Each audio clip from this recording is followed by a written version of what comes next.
چیزایی که اوایل رانندگی کاملا طبیعیه.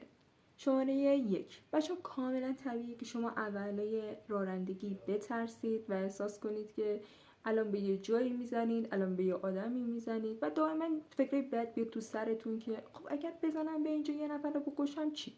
اگه ماشین رو داغون کنم بعدش بخوام مثلا چه میدونم مراحل قانونش رو طی کنیم و بخوایم کلی جریمه بدیم و فلان فلان چی؟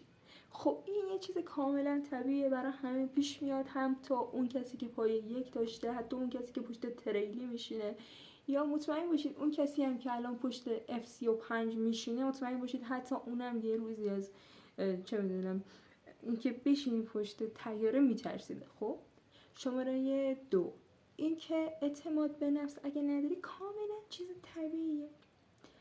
اعتماد به نفس از عشق، مثلا بعضی های دیگه شجاعترن، اعتماد به نفسشون بیشتره. خب عوامل مختلفی توش دخیله.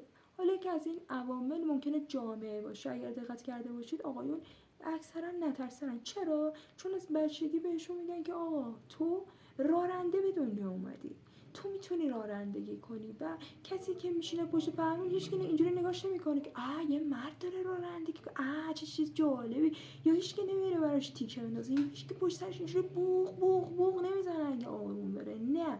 یا اگه دیده حتی تصادفم کنه، خب هیچ کی اینجوری نیست که بگه فلانی تصادف کرده، میگه پیش میاد راننده است. ولی تو اگه تصادف کنی، خب میای میشینی تو خونه‌ات و میگی خاک سرم، من بلد نیستم، هیچ کاری بلد نیستم، پس هیچ کاری بر نمیام. شماره 3 اگه اوایل نتونی جای شلوغ یا داخل شهر رانندگی کنی، خیلی طبیعیه. اول هر کسی که رانندگی رو یاد گرفته از جای خلوت، کوچه های خلوت و مثلا بام و این اطرافی که زیاد ماشین پرسه نمیزنه، جای خلوت شروع کرده. هیچکی نپریده روز اول داخل دل شهر. پس به خودت باور داشته باش، ایمان داشته باش و بدون که واقعا اگه تمرین کنی یه روزی بهترین راننده میشی.